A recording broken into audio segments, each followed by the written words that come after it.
이 되면 내가 한 것과 하지 않은 걸로 평가를 받으니까 인생은 이런 것이구나. 알고 있었지만 다시 한번 조금 확실하게 알게 되는 인생은 평가구나 라고 이게 맞구나. 이게 검증되는 시간이잖아요. 처음으로 제대로 좀 더 와닿는, 살을 찢겨 발리는, 뼈를 모두 다 으스러 버리는 고3 때는 그런 것 같아요. 하나님의 은혜가 참 놀랍고 감사합니다. 뭐가 놀랍고 감사할까요?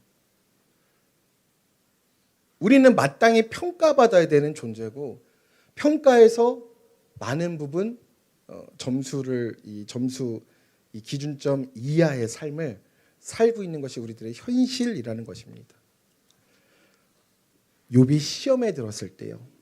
욥이 너무나도 모든 것을 잃고 자녀도 잃고 모든 재산도 잃고 자기의 몸에 막 총기가 나고 너무 괴로운 상황에서 친구들이 와서 욥에게 평가를 하기 시작합니다.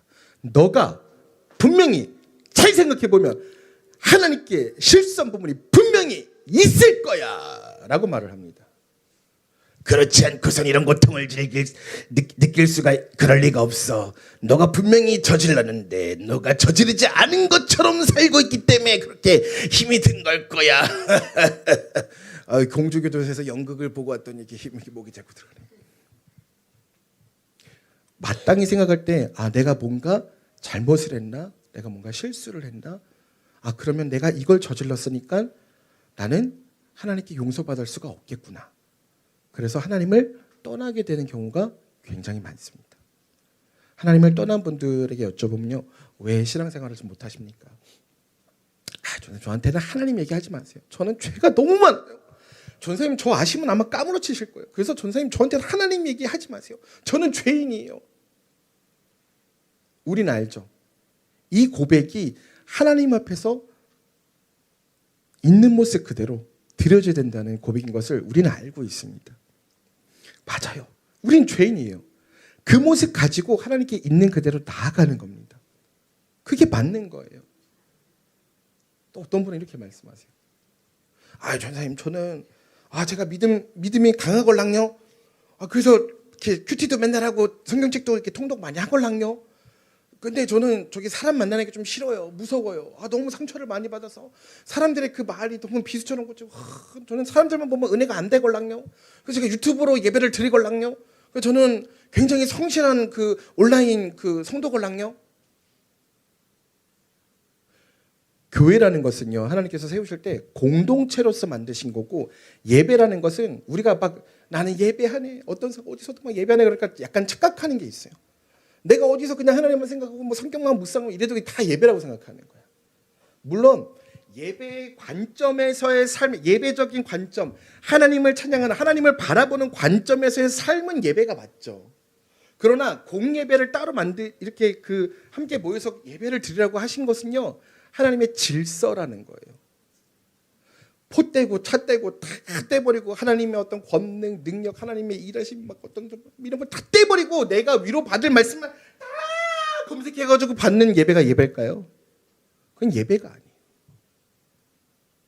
하나님의 말씀을 한 교회에서 교육자님들과 성도님들께서 기도하면서 어떤 말씀이 우리에게 가장 하나님께서 지금 원하시는 말씀입니까? 기도하면서 구하고 또 말씀해 주시면은 또 연구하고 말씀해 주시면 또 그것을 말씀을 더 풍요롭게 느끼기 위해서 성도님들과 대화하고 그래서 느끼는 거예요. 이 말씀을 지금 왜 우리에게 필요한가? 주셨는데 못 느낄 때도 있거든요. 왜 주셨지? 이 말씀이 지금은 우리가 이게 그래도 대화를 나눌 수 있는 정도의 규모잖아요. 대화를 나눌 수 없는 규모까지 가면 도대체 우리 교회의 이 팀의 이 말씀이 왜 필요한지 알 길이 있을 때가 있어요. 선포하려고 하는데 공허함이 가득할 때가 있어요. 왜? 하나님의 성령이 이게 뭐 늘 막 뜨겁고 막 이게 아니거든요. 그럼 죄 짓는 사람 없게. 그럼 늘 성령 충만하면 아니에요. 똑같이 어려움 가운데 있고 똑같이 분노 가운데 있고 똑같이 열받음 가운데 있고 똑같이 가난함 가운데 있고 똑같이 다른 사람 욕하는 어떤 정죄의식 가운데 사로잡혀 있고 똑같아요. 근데 이걸 하면서 하나님의 말씀하시는 거룩한 백성처럼 구별되어서 살려고 하나님께 몸부림치면서 걸어가는 것뿐입니다. 그러니 나도 나약한데 하나님 말씀을 주시는데 이 말씀이 도대체 어떻게 우리 교회에 유익이 될 것인가. 근데 어느 날 말씀 선포를 다 하고 나서 말씀드리잖아요. 찬양 인도할 때도 말씀을 선포할 때도 가끔은 마음이 냉랭할 때가 있어요. 그럼 이런 생각이 들어요. 오늘 죽 섰구나. 보통 그렇게 말씀하세요. 죽 섰구나. 오늘 망했구나. 이렇게 생각이 들 때가 있어요. 근데 그날따라 끝나고 나면 막 성도님들이 막 손잡고 막 전사님 오늘 너무 은혜 받았어요. 전사님 감사합니다. 저 다음 주에 아들 데리고 올게요. 막 역사들이 일어나요. 그럼 저는 묻죠. 성도님 왜요? 도대체 왜요? 어느 포인트에서요? 물어보고 싶으면 물어볼 수 있어요? 네, 거룩한 척 해야 되니까 또 그래 막. 근데 사실 되게 궁금해. 어느 포인트에서 은혜 받으신 건지. 나는 은혜를 못 받았거든.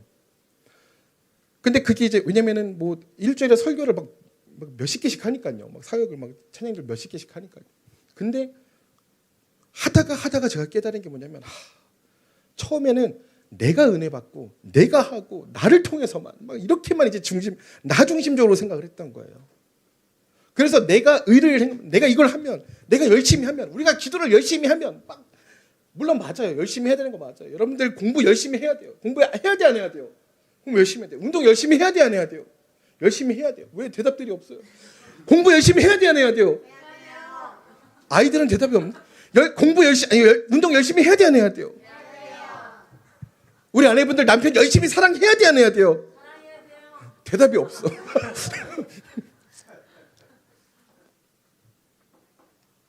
내가 해야 되는 건 줄 알았던 거예요. 그래서 예배 직전에 진짜 30분 동안 막 교육자들은 바쁘거든요. 막 기도할 틈도 안 줘요. 막 운전해야죠, 모셔야죠, 상담해야죠, 뭐 병원 다니면 막 별의별 일이 다 있거든요. 주일날도요. 막 또 뭐 옮기라 그러면 옮겨야죠. 뭐 갑자기 뭐 바꾸라 그러면 또 뭐 가서 막 또 바꿔야죠. 막 다 막.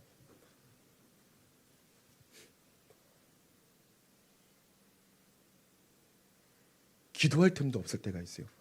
그러니까 하나님 죄 짓는 것 같단 말이에요. 하나님 이 마음으로 어떻게 예배를 드리고 어떻게 찬양 인도를 하고 어떻게 설교를 하라는 말씀이십니까? 은혜 부어주세요. 근데 예배 드리는 처음부터 중간부터 끝까지 가슴이 냉랭할 때가 있어요. 특히 언제냐? 내가 너무너무 힘들고 너무너무 어려울 때. 은혜가 안 돼. 아무것도. 왜? 나랑 너무 먼 얘기 같거든. 막 기도해. 막 특히 이럴 때요. 언제냐? 가장 힘들 때가 언제냐? 함께 선포해 봅시다. 나의 소중한 용돈이 떨어졌을 때. 다 공감하시죠? 아무리 교회에서 막 찬양하고 이래도 내가 지금 당장 갚아야 될 막 돈이 막 몇십억이 막 이게 빚이 생각이 나잖아요. 막 카드 명세서 들고 있어. 지금 여기 주머니는 할렐루야 주를 찬양해 어쩌면 좋아하는 뭐. 은혜가 안 될 때가 너무나도 많아요. 그 고백을 또 많이 듣습니다. 전사님 제가 돈의 노예인가 봐요. 왜요? 제가 이것 때문에 예배에 집중할 수가 없어요. 당연하신 거예요. 인간의 가장 생존을 위한 본능인 거니까 당연하신 겁니다. 근데 그것까지도 하나님께 맡기고 하나님께 지혜를 구하고 왕의 재정을 구하면서 가는 거예요. 말씀을 드립니다. 제가 너무 울면서 깨달았던 부분이 준비가 안 되어 있고 했는데 어느 날 갑자기 정말 그 예배 이렇게 드리면서 또 우리 신현희 목사님께서 찬양 이렇게 하실 때 저희가 이제 30분 동안 찬양 드리잖아요. 25분이 지났는데도 마음이 냉랭한 거예요. 어느 날. 큰일 난 거죠. 말씀을 선포해야 되는데 28분. 이제 2분 남았어. 1분 남았어. 근데 마지막에 갑자기 하나님께서 와락 하나 주시는 거예요. 와락. 갑자기 폭포수와 같이. 걱정하지 마. 너가 하는 게 아니야. 나를 신뢰하려 말씀해 주시는 거예요. 그래서 우리 교회에서 사역하시는 모든 성도님들 한 분 한 분께 꼭 이 사실을 알려드리고 싶어요. 내가 하는 게 아니다. 무엇을 하든 이 문제를 계속 욥의 친구들이 고발을 합니다. 너가 무언가 실수가 있기 때문이야. 너가 하나님 보시는데 분명히 죄가 있는데 너가 시인하지 않았기 때문이고 회개하지 않았기 때문이야로 계속 몰아갑니다. 물론 맞을 수 있어요. 그러나 여기서 중요한 것은 우리가 보통 이야기하는 너가 무엇을 했기 때문에 하나님께서 너에게 복을 주시고 너가 무엇을 했기 때문에 하나님께서 너에게 저주를 내리신 거야라는 어떤 흑백 논리가 잘못됐다는 것을 성경은 오늘 우리에게 가르쳐주고 계시는 겁니다. 그렇다고 이렇게 또 말씀하시는 분들이 계세요. 왜 교회는 뭐 하라고 말가 뭐 안 하면은 또 여러분 안 해도 됩니다. 하나님께서는 그냥 우리를 사랑하십니다. 그건 교회를 바르게 이해한 거예요, 이해하지 못한 거예요.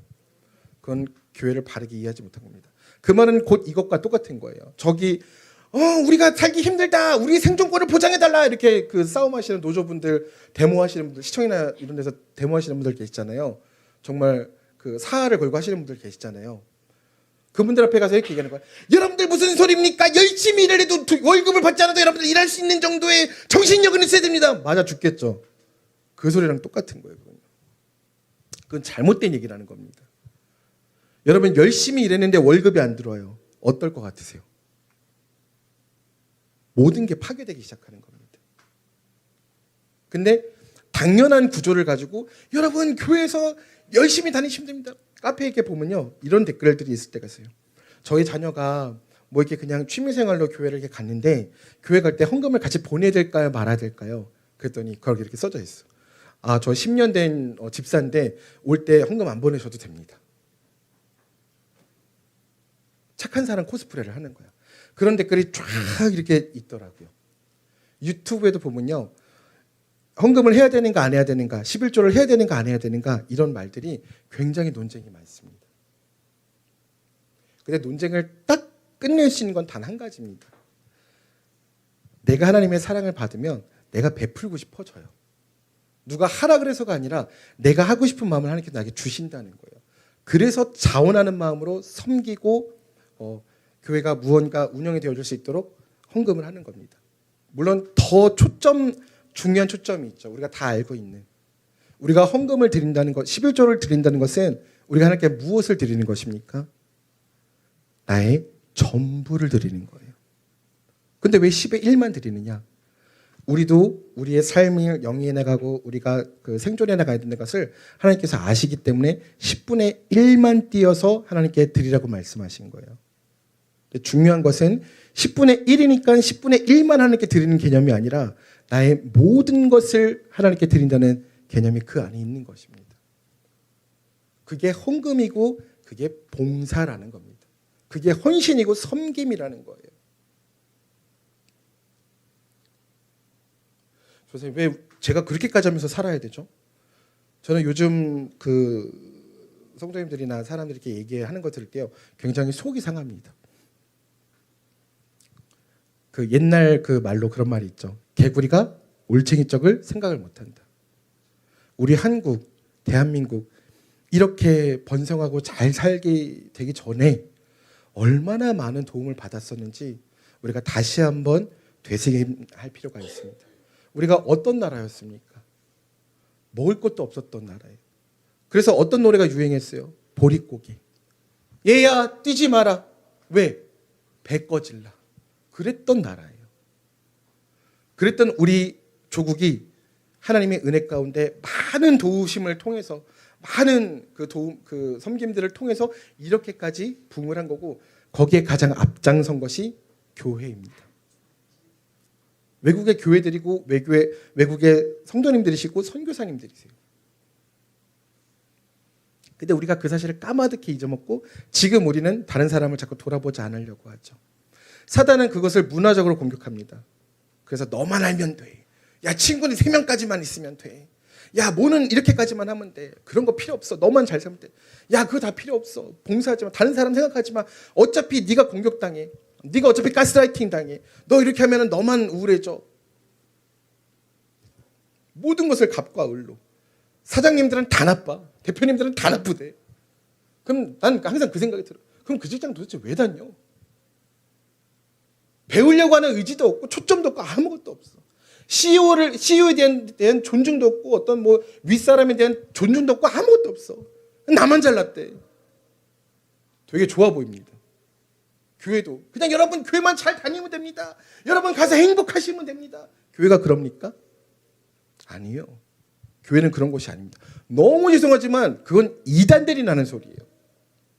교회는요, 사랑이 있어야 되고, 교회는 헌신이 있어야 되고, 교회는 서로 섬김이 있어야 되고, 교회는 배움이 있는 거고요. 교회는 깨우침이 있고 회개가 있어야 되는 곳이에요. 그 사랑으로 끌어안는 겁니다, 다른 사람을. 그게 교회예요. 근데 우리는 하나님께서 나에게 그런 어떤 내가 무언가 이게 행위를 했을 때 나를 이쁘게 보실 테니까 내가 그러니까 조금 이렇게 뭔가 좀 해봐야지라고 생각을 하고 신앙생활을 하게 되는 경우가 종종 있습니다. 저도 그럴 때가 있는 것 같아요. 이거라면 이 성도님이 좋아하시겠지? 이거라면 이 목사님께서 좋아하시겠지? 이런 생각으로 움직일 때가 있을 때가 있어요. 인간적인 마음으로. 그때 순간 기도하죠. 달려가면서 하나님 제 욕심입니다. 하나님 이건 버리고 하나님을 위해서 지금 달려가겠어요. 하나님 용서해 주세요. 순간 회개하고 달려가는 거예요. 전사님은 늘 거룩 아니에요.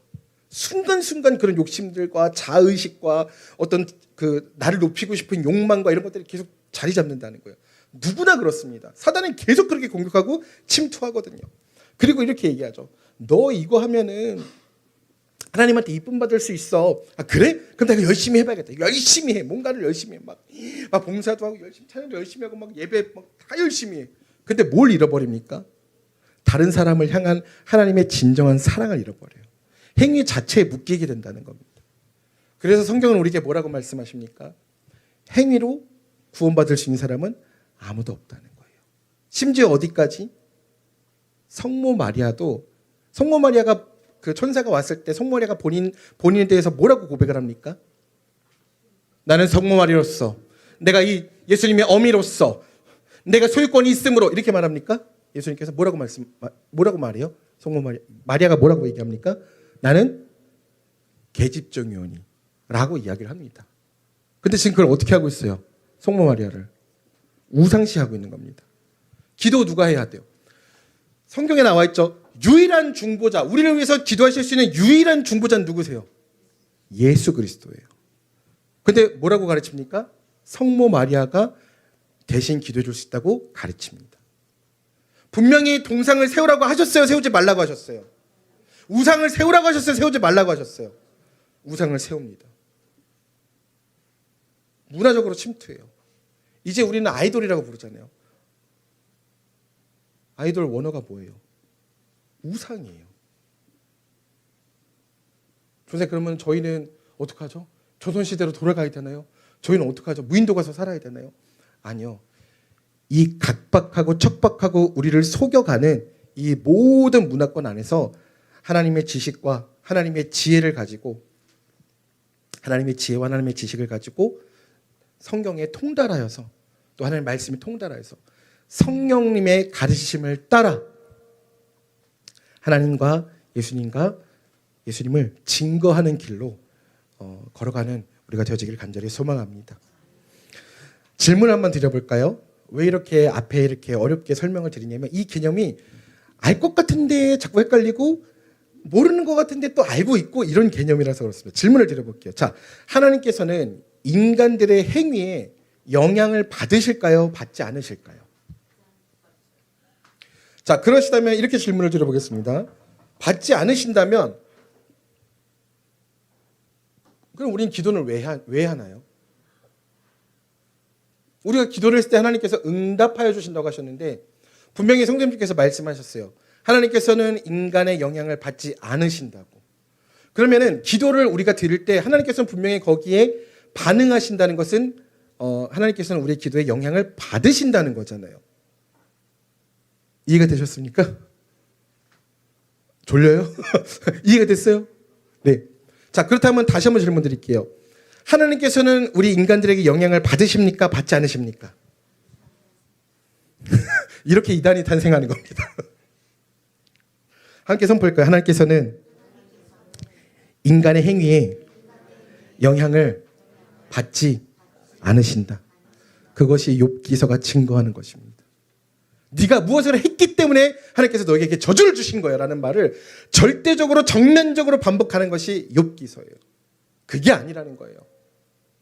인간들이 알기 전 사단이 뭐라고 공격합니까? 하나님께 와서 하나님!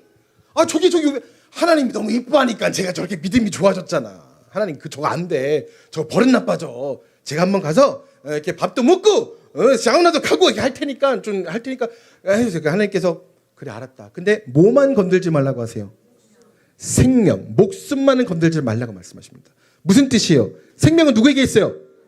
하나님께 있다는 거예요. 우리 생명은 누구에게 속해 있습니까? 하나님께 속해 있다는 거예요. 그것을 알려주시는 거예요.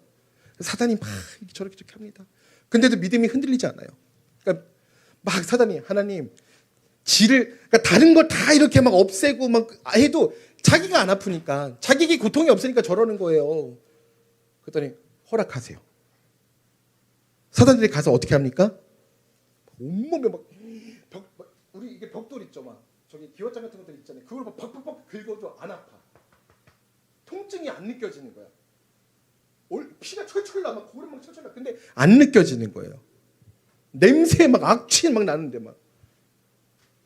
여러분 전사님이 저기 앞에서 성전 앞에서 막 긁어가지고 피 투성이 막 피고름 나는 게 쓰러져 있다고 생각해. 여러분 여기 들어올 수 있겠어요? 어우 못 들어올 걸요? 나 이런 게 뭐다 이럴 걸요 아마. 그런 모습인 거예요. 얼마나 처참한 모습입니까? 나중에 아내까지도 그러잖아요. 차라리 당신의 하나님을 저주하고 죽으라고 그냥. 뭐하러 이런 하나님을 믿냐고. 당신의 어떤 행위 때문에 당신에게 저주를 내린 하나님을 뭘 믿냐고 이렇게까지 나오죠. 뭐예요? 인간의 공로로 사이클을 만들어버린 거예요. 근데 그게 아니라는 거예요. 하나님께서는요 인간의 영향을 받지 않으세요. 그래서 인간의 죄와 의가 하나님께 직접적으로 영향을 미치지 않습니다. 그런데 하나님께서는 어떻게 그럼 우리 기도에 반응하실 수가 있겠는가? 가까운 예로는 완벽하진 않지만 가까운 예로는 이렇게 생각하실 수 있습니다. 우리 부모님들께서 우리 아이들을 너무나도 사랑하세요. 그래서 이제 어떤 가족 계획을 세우거나 어떤 또 가족 안에 어떤 계획을 일들을 위해서 계획을 이제 세우실 때가 있죠. 그래서 이제 부부가 이제 아니면은 이제 아버지께서 또 어머니께서 계획을 짜셔서 이제 진행을 하려고 하시는데 아이가 뭐라고 이야기를 해요. 알았어. 우선 지금 이거 짜고 있는 중이니까 좀 나중에 다시 얘기해보자 이러실 수도 있고 바로 들어줄 수도 있고. 근데 먼저 이렇게 짜놓습니다. 그리고 저번에 너가 원한 게 뭐라 그랬지? 저 이걸 원해요. 그렇구나. 그래 알았어. 그러면은 아빠가 한번 그거를 좀 고민을 해볼게. 생각을 해볼게. 감사해요. 한 다음에 어떻게 할 수 있어요? 그거를 이 계획에 반영시킬 수가 있습니다. 그렇죠? 근데 사실 이 아이의 그 의견이 없어도 이 계획은 끝까지 갈 수가 있어요, 없어요? 완벽한 계획입니다. 우리 회사에서 일할 때 우리 좀 이렇게 그 어떤 기획단 같은 걸 짜셔야 되는 분들이 기획을 짜실 때 다른 사람들의 의견을 들으실 수도 있지만 고심고심 하시면서 어떤 인사이트들도 기도하시면서 이렇게 짜실 때가 있잖아요. 그때 다른 사람들이 이야기하거나 또 누군가 얘기하면 반영을 할 수는 있지만 반영을 굳이 하지 않아도 되는 분이거나 그런 약간 그런 상황이라면 안 하고 그냥 요거대로 가실 수도 있는 거죠. 쉽게 말하면 이런 것입니다. 물론 제가 당사자분들하고는 회의를 하고 또 연관된 분들하고는 이제 상의를 드리지만 오늘 저희가 신방을 가잖아요. 신방을 가는데 제가 신방을 가도 되겠습니까? 라고 제가 여쭙니까? 그건 여쭙지 않아요. 된다고 해도 안 된다고 해도 신방은 갈 거기 때문에. 그건 예배를 요청한 거니까요. 그런데 언제 어떤 형식으로 누가 어떻게 섬겨주실 수 있겠습니까? 이거는 상의를 드립니까? 안 드립니까? 그건 상의를 드려요. 무엇입니까? 하나님의 사역 가운데 우리가 함께 동참하자는 의미인 것입니다. 그런데 기준은 뭐예요? 하나님께 올려드리는 예배라는 거예요. 기준이죠. 하나님께서 우리들의 삶을 이끌어 가실 때 하나님의 큰 이 길 가운데 우리를 이끌어 가고 계시는데 우리가 기도할 때 이렇게 질문하시는 분들이 많아요. 그러면 우리가 기도하기 전에 이미 알고 계시나요? 아니면은 내가 기도했을 때 아시나요? 아니면 내가 기도한 다음에 조금 있다가 그걸 이제 천사한테 응답 받으신 다음에 아시는 건가요? 어떨 것 같으세요?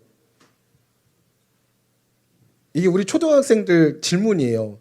근데 우린 사실 어른이 돼서도 이 질문이 해결이 안 되고 있죠. 어떨 것 같으십니까? 하나님의 말씀이 이와 같습니다.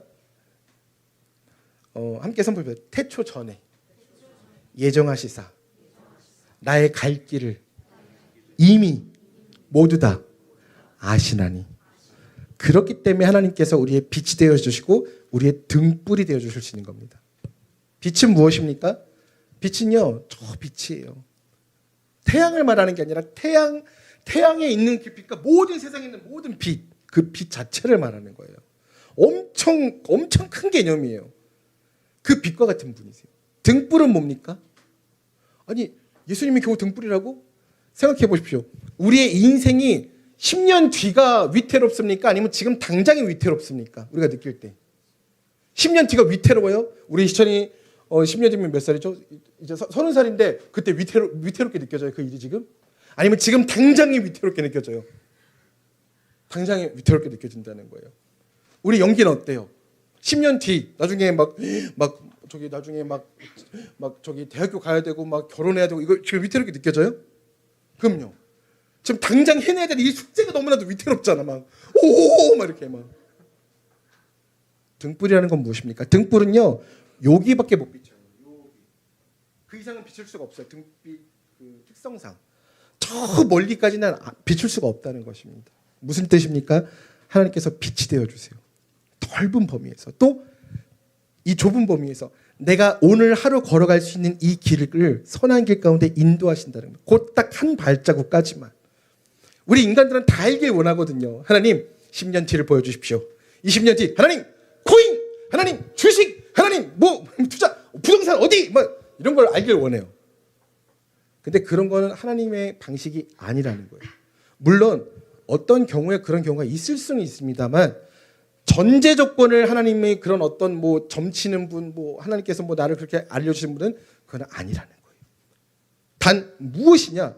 내가 하나님 뜻대로 살아갈 때 하나님께서 나의 삶과 또 다른 사람들의 삶을 섬길 수 있는 그 역량과 능력을 하나님의 권능으로 부어주신다는 거예요. 우리 그것을 믿고 나가는 겁니다. 하나님께서는 인간의 죄와 의에 영향받지 않으시고 전지전능하신 분으로서 초월적인 하나님이시에요. 그 모든 것들을 초월하시는 분이세요.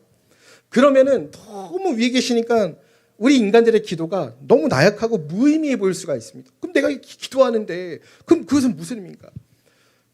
아까 예를 드렸던 우리가 자녀의 이야기들을 이렇게 들어줄 수 있다는 관점. 우리 현우 형제님 같은 경우는 팀장님이시니까 또 우리 멤버분들의 뭔가 사실 이렇게 처음 들어온 분들에게 얘기하면 그게 어때요, 의견이? 참 참신하고, 당신이 역시 우리 회사의 기준입니다. 이렇게 해주세요. 첫 들어온 이게 무슨 말도 안 되는 개소리 이럴 때가 많잖아요. 근데 어때요? 역시 인재가 들어왔고 이렇게 인정해 주시잖아요. 그래요, 안 그래요? 리더십, 그렇죠? 네, 맞습니다.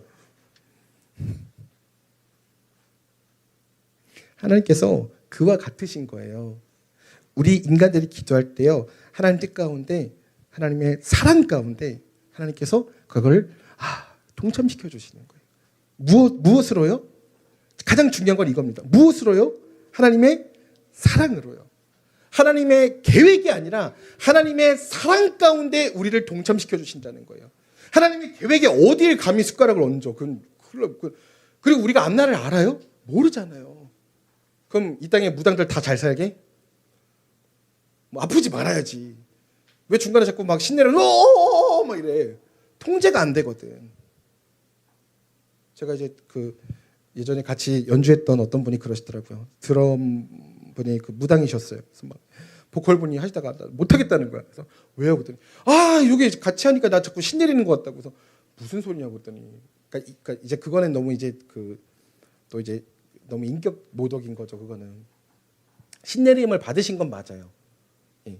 근데 그러면은 제가 옆에 우리도 있잖아요. 옆에 영어로 보시는 분들. 제가 한번 이렇게 대표님이랑 이제 막 이렇게 농담을 주고 받았거든요. 대표님은 되게 이렇게 큰 신을 모시고 계시지는 않은가 봐요. 저 무슨 소리냐고. 아니 전에 계시던 분들은 우리 교회가 옆에 있으니까 이 점괘도 안 나오고 칼도 잘 못하겠고 이 장구를 쳐도 박자가 자꾸 나간다 그러고 그래서 북 누가 치냐고 물어보시더라고 우리 교회는. 그래서 저 청년이 친다고 그랬더니 이상하다고 그러면서 나가시는데 되게 오래 버티시는 것 같아요. 그랬더니 그렇지 않아도 그 말씀 우리 사모님들께 들으셨대요. 그렇지 않아도 안 돼가지고 지금 망하게 생겼다고. 그래서 이사 갈 계획이라고. 그래서 지금 여기 있는 거의 안 하세요. 예전에는 늘 저희가 주일날 막 쿵쿵쿵 하면 주중에 막 여기서는 땅땅땅땅땅땅땅 했었거든요. 그래서 옆에서 듣고 있죠. 칼박이 박자가 나갔어. 거기서 아니야 좀 더 당겨야 돼. 그렇죠. 이렇게 듣고 있었거든요. 저는요. 비하는 게 아니라 실제로 있어요. 그런 어려움들을 당하시는 분들이 있단 말입니다. 저희 지인분들 중에서도 많아요. 저희 지인 중에서도 있잖아요. 귀신 쓰인 분들이 있잖아요. 또 어린 나이에 정말 믿겨지지 않지만 먼저 하나님께서 부르시는 우리 친구들이 있잖아요. 우리 같이 이렇게 찬양팀 하던 친구 중에 워십하던 친구가 먼저 하나님의 부르심을 받았잖아요. 남의 일이 아니라는 거예요. 저보다 어린 연배의 분들이 전사님 저 이렇게 막 이러셨는데 갑자기 어느 날 통보가 왔어. 돌아가셨대. 어제까지만 해도 카톡 주고받았던 분이 갑자기 연락이 오고 돌아가셨대. 그게 우리 인생이잖아요. 근데 거기다 대고 뭐 내 의견이 뭐 하나님께 되냐 안 되냐 뭐 이거를 따지고 있는 이 인간의 어리석음. 아니 우리의 생사가 하나님께 달려있는데 어딜 감히 언감생심 하나님한테 내 의견을 들이대고 막 뭐 얘기를 하고 뭐 필요하다고 얘기를 하고 막 그래. 하나님 나의 생명을 여러분들 내 생명을 옥죄고 있는 사람한테 가가지고 콩나라 배나라 이렇게 할 수 있겠어요? 감히 그 권세 앞에 위험 앞에 하다못해 사장님 앞에 가가지고 담임 선생님께 그럴 수 있겠어요? 담임 선생님 제가 생각 좀 해봤는데요 막 이럴 수 있어요? 있겠어요? 없어요. 근데 우리는 감히 하나님께 어떻게 할 수 있어요? 우리의 생각과 우리의 마음 하나님께서 주신 것들을 솔직하게 하나님께 다 알릴 수가 있는 말씀드릴 수 있는 거예요. 그러면 하나님께서 저 위에서 그래 아유 하찮네 의미 없다 이러실까요? 아니에요. 옆에 와서 그랬니? 그랬구나 준기야. 그래서 어떻게 됐는데 성현아 그랬구나. 현우야 현우가 둘이니까 우리 큰 현우 작은 현우야. 네. 예은아 희찬아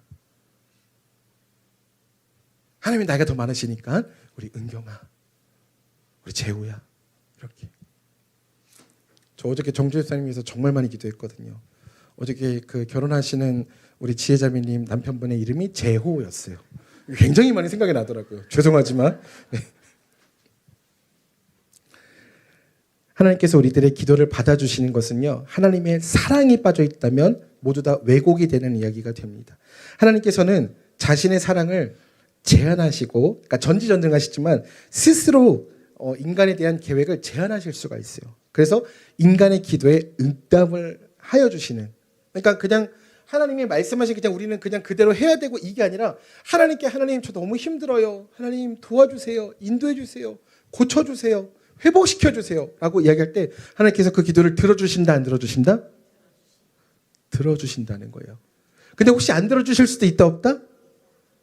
실망스러운가요? 있다 없다? 있다. 그래도 어떻게 해야 된다? 그 뜻을 구하며 헤아리며 하나님께서 그렇게 결정하신 뜻을 헤아리며 또 하나님을 찬양하면서 나아가는 겁니다. 그때 하나님께서 우리에게 많은 간증들을 허락하여 주신다는 거예요. 우리는 때때로 많은 상처들, 그러니까 우리가 너무 강한 확신이 있을 때가 있어요. 나는 하나님께서 다 아유 나 하나님이랑 다이렉트야 막 이런 분들 계시거든요. 정말 많아요 그런 분들이. 전사님, 전사님 아직 몰라요. 전사님 전사님 아무것도 몰라요. 아유 제가 하나님 직접 만났다니까요. 저 음성 들어요. 하나님께서 딱 성경책 보면 딱 이게 성경책 딱 알려주세요. 그래요? 너무 신기한데 어떻게 하시는 건데요?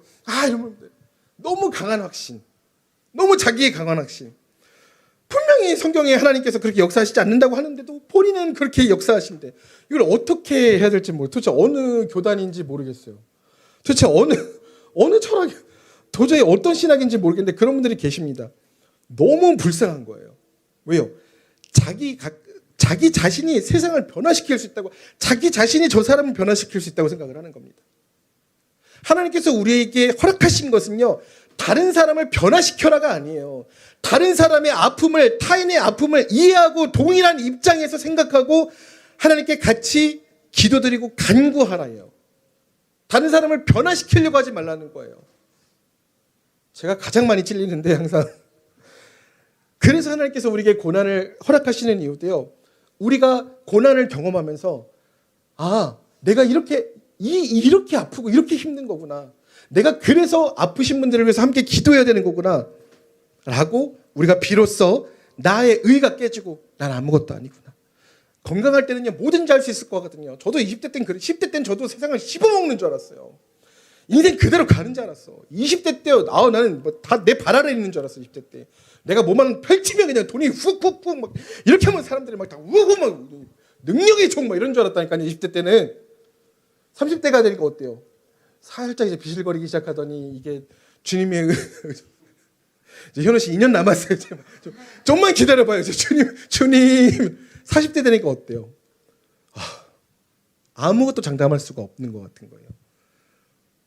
50대 우리 형님들을 보면서 더 이상은 말하지 않겠어요. 제가 경험해. 근데 지금 우리 성도님들 이게 표정을 보니까 조사님 한 10년만 더 있어 보십시오. 이런 지금 눈빛들이 좀 있으신 것 같아요. 맞아요. 갈수록 더 힘드시고 더 주님만 의지하게 되신다고 하시더라고요. 그리고 이런 말씀하세요. 전사님, 이제 80세, 90세 권사님이나 장로님들이 말씀해 주세요. 전사님, 제가 이제 하나님께 갈 날이 얼마 남지 않았잖아요. 제가 무엇이 이 땅에 소망이 있겠습니까? 이제는 제가 모든 걸 잃고 자식도 잃고 제가 무엇을 가지고 이제는 정말 하나님 나라에게 이렇게 고백을 해주실 때가 많거든요. 제가 20, 30대 때는 30, 40대를 이해하지 못했습니다. 지금도 저는 이해하려고 노력하지만 저보다 연배가 높으신 분들을 다 완벽하게 이해하지는 못할 겁니다. 제가 그 나이가 돼서야 비로소 깨닫겠죠. 그때 우리 집사님이 그러셨겠구나. 그때 우리 권사님이 그러셨겠구나. 그때 우리 장로님께서 그러셨겠구나. 그때 우리 목사님께서 그러셨겠구나.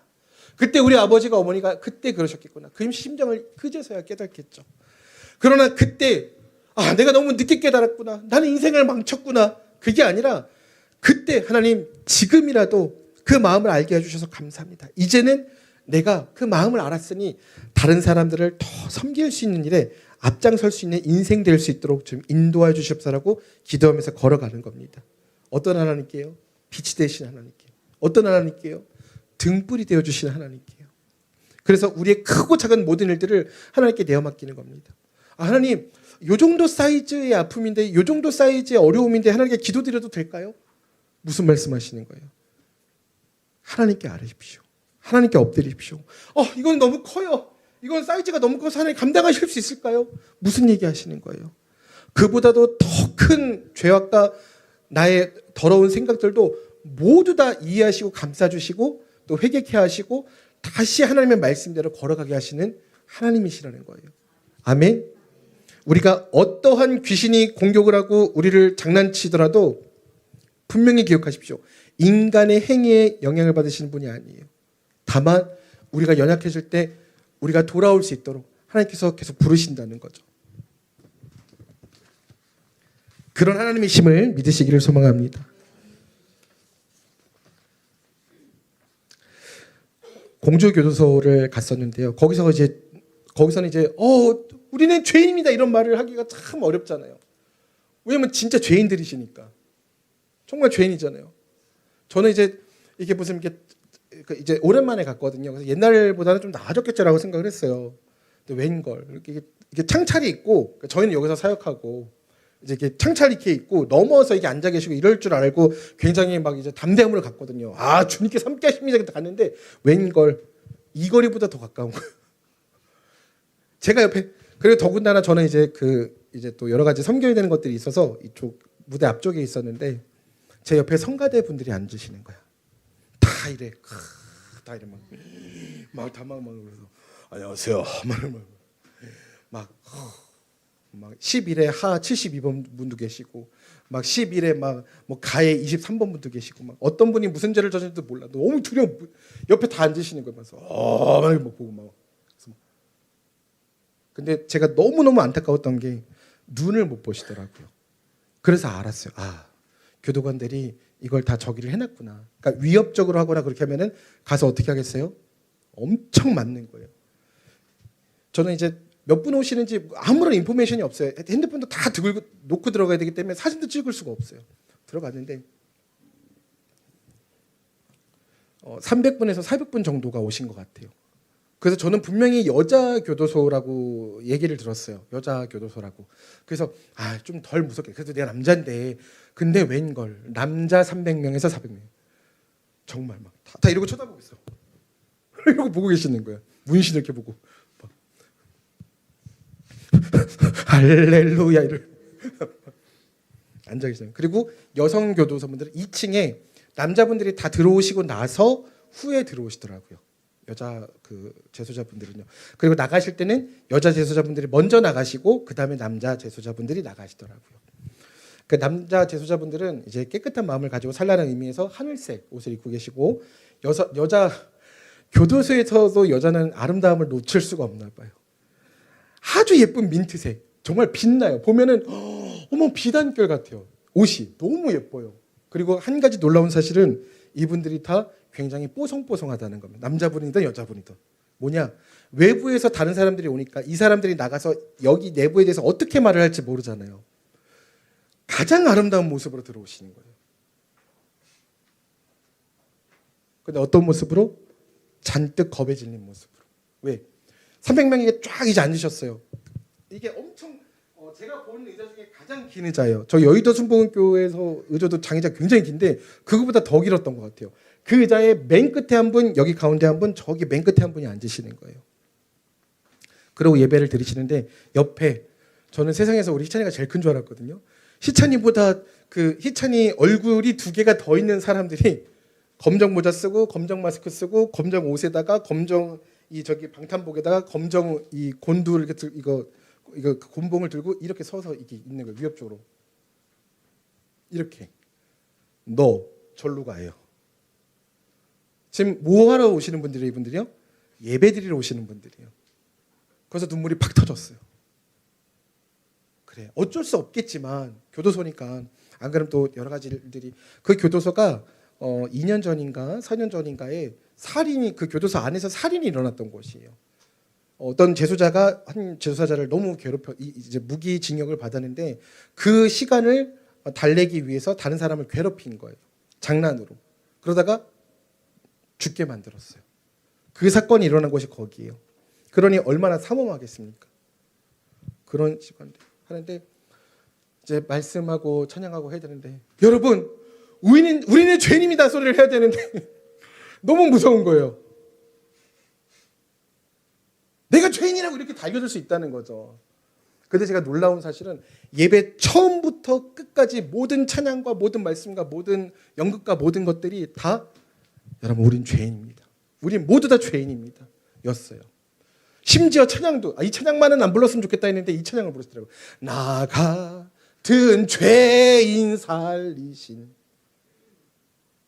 근데 놀라운 사실은 재수자분들이 이분들이 어떤 뭐 감명을 받으려고 아니면 뭐 이걸 잘해서 어떤 그 이렇게 넣어줄 수 있는 게 있거든요. 영치금이라고 해서 그런 것들을 받기 위해서 그러신 아니면 어떤 이런 후원을 받기 위해서 그러신 건지 아니면은 정말 진심인지는 알 길이 없으나 찬양 드리는 거 사부 찬양을 이렇게 부르시는데 저희가 부르는 찬양이랑 똑같은 거예요.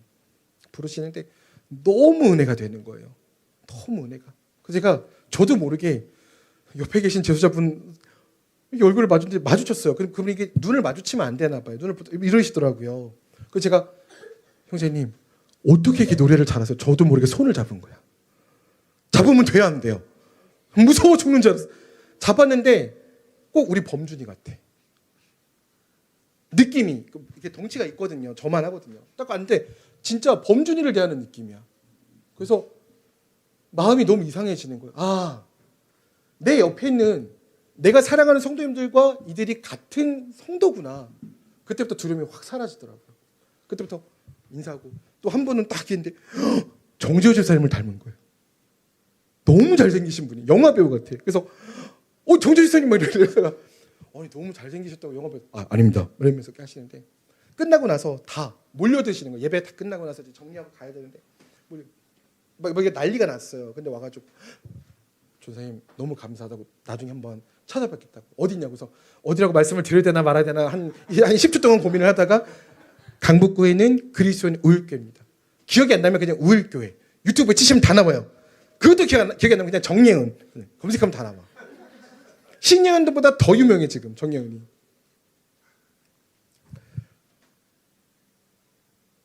제가 가장 기억에 남는 분은 키보드 치셨던 분인데 11의 하에 27이에요. 제가 기억해 왔어요. 기도하고 싶어서. 이분은 어떻게 생기셨냐면 예수님처럼 생기셨어요. 정말로. 키보드 치시면서 엔지니어 하시면서 막 그랬더니 또 저기서 막 어떤 그 인도하시는 귀 엄청 센 전사님이 계셨어요. 여자 선생님이 계신데 와가지고 귀에다 이렇게 소곤소곤 하시니까 막 달려가시더라고요. 그래서 저는 무슨 큰일 난 줄 알았어요. 근데 이제 지휘하시는 분이 뭐 하는 짓이야? 그랬더니 그 반주자 전사님이 그러시더라고요. 올라오래요. 그러니까 명령 한마디에 그렇게 올라가야 되는 거예요. 그냥. 근데 잠시 뒤에 또 내려오셨어. 막 불이 나게. 막.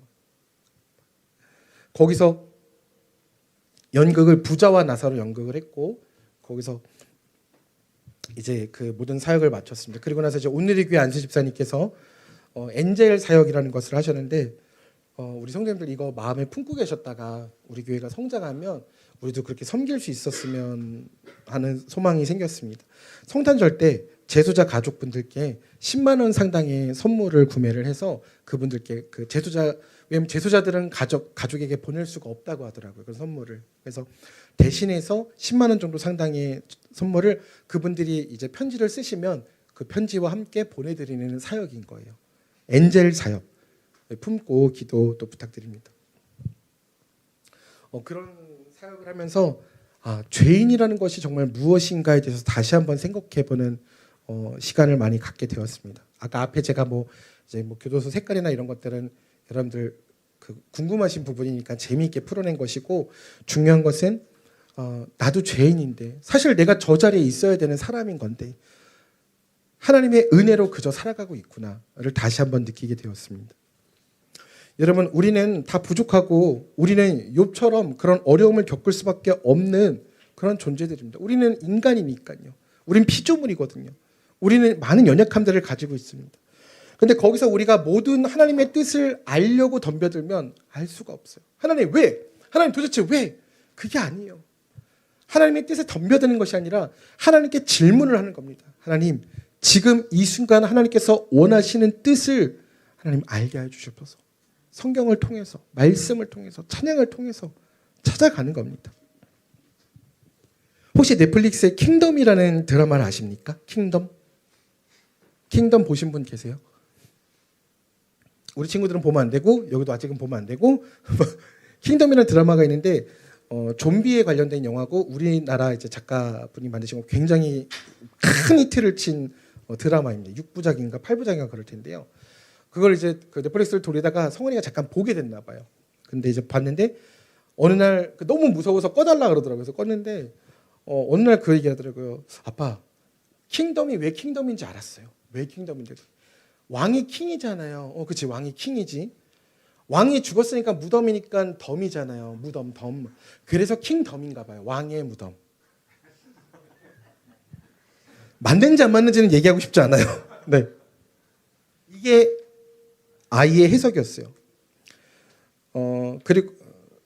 그리고 소사모님이 어느 날 이러시더라고요. 아침에 이제 10살인 3학년인 그 성은이한테 성은이가 뭔가 이제 조금 이제 빨리빨리 움직여야 되니까 그래서 엄마가 이제 좀 가르침을 주고 계셨어요. 근데 이제 조금 이제 어그저그 왜 아들들은 좀 어그저그저 거리는 게 또 이제 그 그루브가 있잖아요. 그 스웩이 있잖아요. 그런 네. 엄마 해볼 테면 해봐요. 이런 약간 도전 의식 좋아요. 예, 그랬더니 이제 사모님 엄마가 이제 화가 나서 성은이한테 그러는 거예요. 성은아, 너 이제 그럴 땐 나이가 아니야. 너 이제 8살이라고. 너 이제 학교 다니잖아. 학교. 성은이 몇 살이에요? 10살입니다. 그래서 남편과 아들 1, 2가 뭐다? 잉? 이런 일이 좀 있었어요. 그리고 성현이가 어느 날 저한테 와서 이렇게 얘기를 하더라고요. 성현이가 아빠 이거 초성 퀴즈인데 한번 맞춰보세요. 그러면서 초성 퀴즈를 저한테 내는 거예요. 한번 맞춰보십시오. 기역, 시읒, 시옷, 미음, 리을이에요. 아이 수준에서 생각해 주셔야 돼요. 기역, 시옷, 미음, 리을. 뭘까요? 기역, 시옷, 미음, 리을. 기역, 시옷, 미음, 리을. 그래서 그걸 보고 저는 이렇게 말했습니다. 정답. 뭐예요? 그래서 개쉬마려. 아니래요. 그래서 그럼 또 정답. 그랬더니 기역, 시옷, 미음, 리을이니까 개 3마리. 틀렸대요. 그래서 이거는 어른들만 알아들으시는데 기역, 시옷, 미음, 리을이래요. 그래서 거세 마렵? 그랬더니 뭔 말인지도 모르죠. 아니래요. 그랬더니 지금 정답이 뭔데 했더니 곰 3마리. 기역, 시옷, 미음, 리을. 저희는 다 알 수가 없어요. 제가 어느 날 성현이한테 물을 좀 떠달라고 그랬습니다. 성현이가 물을 떠오더라고요. 물컵이 이렇게 있잖아요. 물컵이 이렇게 있으면은 물을 요만큼만 떠온 거예요. 그래서 성현아 물을 아빠 지금 못 말라 죽겠는데 물을 좀 이만큼 떠다 주긴 했는데 어렵대요. 자기가 떠올 수 있는 건 요 정도래요. 왜? 흔들면은 넘치니까. 그게 그 아이의 최선이었던 거예요. 지금 이 예화들을 왜 들려드리냐면 이것이 하나님 앞에서 우리의 모습이라는 거예요. 우린 다 알 수 없어요. 하나님의 뜻도 하나님의 초성 퀴즈 내시면 우린 그거 알 수도 없고 우리는 하나님 앞에서 물 요만큼 떠오는 존재와 같거든요. 하나님이 이게 최선이에요. 근데 하나님께서 그러면 제가 물을 통 다시 떠와 이러겠어요? 너무 고맙고 너무 사랑스러운 거예요. 하나님과 우리는 그런 존재라는 겁니다. 여러분, 내가 가진 게 부족합니까? 내가 가진 게 너무 작습니까? 나의 능력이, 내가 지금 갖고 있는 권한이, 내가 지금 받고 있는 대우가 너무나도 초라합니까? 근데 우리가 잊고 있는 게 있어요. 하나님께서 나를 어떠한 존재라고 여겨주시고 어떠한 존재로 이 땅 가운데 만들어주셨고 내가 어떠한 존재인지 지금도 나에게 속삭여주고 계신다는 그 사실을요. 욥이 나중에 하나님께 고백할 때 하나님 제가 왜 이렇게 힘들은지 모르겠습니다. 하나님 차라리 저를 죽여주세요 라고 말할 때 하나님께서 욥에게 말씀하시죠. 욥아 너가 아니면 막 성경 막 2장 3장 넘어. 예전에 우리 시어장님께서 막 전체를 읽어주셨잖아요. 내가 너를 위해서 어떠한 일을 하는지 아니. 내가 이 지구의 모든 일들과 땅 아래 것들과 하늘의 모든 것들을 관장하고 이 모든 것들 하나님이 얼마나 폭발하셔가지고 성경 2장 반가를 하셔가지고 내가 어떠한 존재인지를 너가 아니라고 말씀하시면서 뭐라고 말씀하세요? 네가 이걸 아니. 근데 내가 너를 위해서 내가 이거를 운영하고 있는데 내가 너를 얼마나 사랑하는지 아니 라고 말씀하신다. 제가 가장 가슴이 아팠던 사건이 하나 있습니다. 바로 그러니까 제가 이제 음악을 이렇게 열심히 하니까 많은 분들이 참 진짜 전사님은 그 음악의 천재시라고 정말 대단하시다 이런 얘기를 많이 들어요. 그래서 당연히 전사님 나중에 자녀들이 태어나면 얼마나 소사모님 노래 잘하시지 전사님 건반들 막 장난 아니겠다고 얼마나 기대에 부풀었는지 몰라요. 하나님 그렇죠 제 자녀만큼은 막 JYP 저리 가라고 막 했는데 첫째가 나왔어요. 노래를 이렇게 아기 때 노래를 부르는데 뭔가 심상치가 않아. 음이 좀 이상해. 아기가 노래를 부르는데 이상해 노래가. 아직 어린이 3살 4살이니까 그렇겠지. 6살이 됐어요. 유치원에서 뭘 배워왔대. 7살이 돼서 유치원에서 그때 유아유치원을 다녔던 것 같은데 유치원에서 잘못 가르친 것 같아. 얘가 노래를 못하더라고. 너무 실망했어요. 그래서 춤을 추는 걸 봤는데 춤도 이렇게 추는데 춤은 그래도 잘 추더라고. 근데 노래를 부르는 노래가 이상해. 그래서 제가 어쩔 수 없이 판명을 해줘서 성은아 아빠가 너에게 고백할 게 있다. 너는 사실 음치란다. 제가 그걸 받아들이는데 얼마나 많은 어려움이 있었는지 몰라요. 제 자존심에. 제가 우리 연기, 중기, 현우, 우리 희찬이, 예은이 우리 친구들 노래 이거 찬양 가르치면서 노래 못하면 어떡해요. 막 엄청 될 때까지 막 이렇게 혼내고 막 닥달을 하잖아요. 근데 내 아들이 그게 안 돼. 이 자존심을 어떻게 할 거야? 내 이 자존심을. 지금 우리 승곤 형님이 그러거든요. 고3 외국 담임 선생님인데 자기 아들이 재수한대. 창피해 죽겠대. 그래서 제가 형님 그 재수가 서울대 아니에요? 근데 어느 날 차에서 어저께 있었던 일입니다. 성은이가 노래를 이렇게 부르는데 성은아 뭐 하다가 갑자기 뭐 장난이었어요. 성은아 뭐 해봐 했는데 뭐 틀리다가 갑자기 성은아 도 해봐. 근데 도 해봐. 도 부끄럽죠 지금은. 아까 시키는 거 아까 또 틀리던데 도는 도가 맞는 거예요. 그래서 도미솔 해봐. 도미솔 나나나나나 나나나나나 나나나나나 나나나나 안 틀리고 하는 거예요. 하나님 감사합니다. 하나님 감사합니다. 왜냐면 저도요, 제가 노래 부를 때마다 음치였거든요. 그래서 저는 당연히 이렇게 생각했어요. 나는 아버지를 닮았으니까 당연히 노래를 잘해야 하라고 생각했는데, 알고 나서 이제 나이가 들고 나서 알았는데 우리 어머니가 음치시더라고요. 어머니의 핏줄을 너무 강하게 받은 거예요. 저는요, 초등학교 3학년 때, 우리 신입사님 아시겠지만 저 초등학교 3학년 때 그 합창단 같이 하고 싶은데 저 잘렸어요. 못했다고 했어요. 왜? 이유는 단 하나예요. 노래가 안 되기 때문이에요. 얼마나 상처받았는지 몰라요. 그때 다시는 노래 안 하리라, 정말로. 그리고 몇십 년을 노래를 안 했는데 하나님께서 교육자로 이렇게 길을 걷게 하시면서 노래를 안 하면은 먹고 살지 못하게 만들어 놓으신 거예요. 찬양 인도를 해야 되니까. 엄청 연습했죠. 막 피아노 치면서 계속 연습을 했어요. 어느 날 갑자기 음이 맞는 게 느껴지더니 음이 보이기 시작하는 거예요. 예전에는 아 이랬거든요. 음이 떨어져요. 근데 전에는 안 보였어요. 우리 정현우 형제님 무슨 얘기인지 아실 거예요. 저는 인위적으로 붙잡아야 됐지만 이거 인위적이지 않아도 그냥 하시는 분들이 계세요. 누가 계세요? 황은경 집사님. 우리 저기 그 나우라 쌤들께 가끔 이렇게 노래 부르시는 거 보면은 너무 잘 부르셔. 그러니까 제가 그런 생각, 아니 하나님 노래 부르기 싫다는 분한테 왜 저런 재능을 나한테 주지. 차라리 노래를 너무 잘 부르시더라고 우리 나우라 쌤님. 진짜로. 나중에 들어보세요. 진짜 꾀꼬리 같아요 목소리가. 그리고 얘네 진짜, 아니 얘네, 자, 나의 모든 것 되시는, 나의 모든 것 되시는, 불러봐요. 나의 모든 것 되시는, 불러봐요. 저거 봐요. 짜증나지 않아요? 연습 하나도 안 하고 두고 너무 부드럽게. 저는 지금 막 이게 이제 하나님이 주신 재능 차이인데, 근데 이게 제 아들한테 그렇게 해서 제가 너무 죄스러웠어요. 그게 나를 닮아서 그렇구나. 엄마를 닮았어야 되는데. 그래서 사실 하나님을 원망한 적도 있어요. 하나님, 다른 걸 다 주시고 노래를 뺏어 가시면 어떡해요? 근데 어저께 딱 그렇게 하는데 너무 감사하더라고요. 왜 감사하냐면 이 아이가 어디 가서 하나님을 찬양하면서 살았으면 좋겠거든요. 근데 그게 돼서 너무 감사한 거예요. 우리 희찬이 예은이는 연기 중계는 맞잖아. 진짜 하나님의 은혜야. 우리 현우도요. 정말로. 제가 그 당근 사역을 하고 있거든요. 그래서 당근에서도 계속 그게 무슨 교회냐? 그게 가정 교회지 그냥.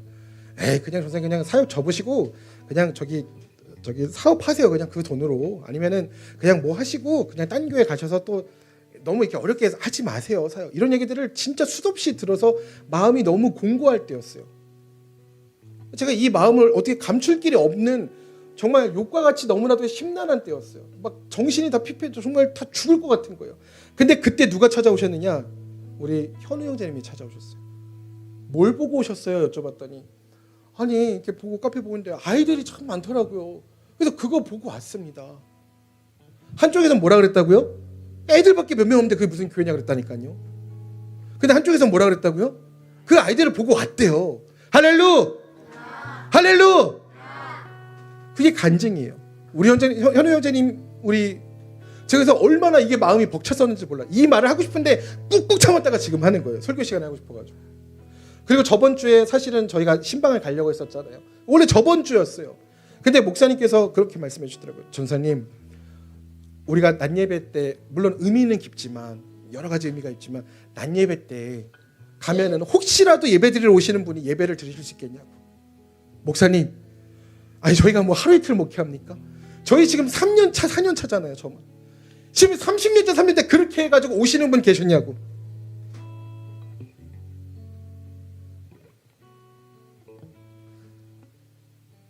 아니 선생님들이 아시잖아요. 우리 의자 맨날 다 깔아놓잖아요. 근데 와요? 텅텅 비어서 의자 일부러 접잖아요. 너무 그렇게 느끼지 마시라고. 그 심정을 아세요? 신에게 12척밖에 없는 그 배의 그 심정을 아시냐고요. 근데 목사님 말씀을 들었는데 너무 마음이 괴로운 거예요. 막 울림을 주시는 거예요. 이상하게. 믿어지진 않았어요. 오실 거라고도 생각 안 했고. 그냥 그래 마음이 씁쓸하구나.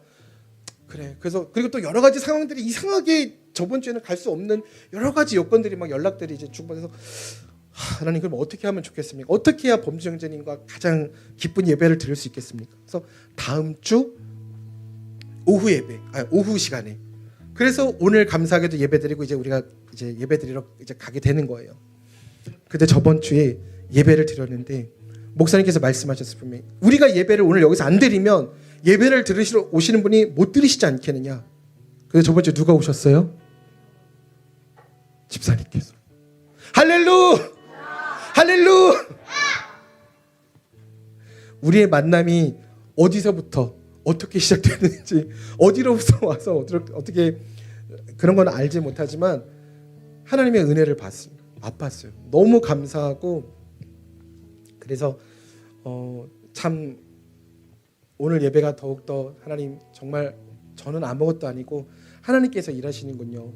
제가 뭐를 실수해서 제가 뭘 잘못해서 제가 뭘 안 해서 아니면 제가 너무 과해서 뭐가 안 되는 줄 알았는데 그게 아니라 하나님께서 일하고 계심을 그래서 여러분들의 눈으로 직접 보시고 여러분들이 체험하시는 거잖아요. 저와 같이 그렇죠? 우리 예은이도 체험하고 영기도 체험하고 준기도 체험하고 성훈이 성현이도 우리 현우도 우리 희찬이도 우리 성도님들 모두 다 그래서 이 우리들에게 하나님께서 보여주시는 이 소망을 붙들고 우리가 이 시간 기도하면서 나가기를 소망합니다. 오늘 주신 말씀 붙들고 기도하며 나갈 텐데요. 하나님 나에게 어려움이 있습니다. 공고함이 있습니다. 나에게 고쳐져야 되는 부분이 있고 연약함이 있습니다. 하나님 내가 지금 위급한 상황 가운데 있습니다. 하나님 내가 지금 나의 힘을 어떻게 할 수 없는 어려운 가운데 놓여져 있습니다. 하나님 일하여 주시고 내가 하나님을 더욱더 신뢰하고 의지하게 하여 주시고 내가 무엇을 해서 그렇다 안 했다 이런 것이 아니라 내가 하나님을 더욱더 믿고 나갈 때 일하심이 하나님께 있음을 고백하며 나가는 그리스도인 되게 해달라고 함께 기도하며 나가겠습니다. 하나님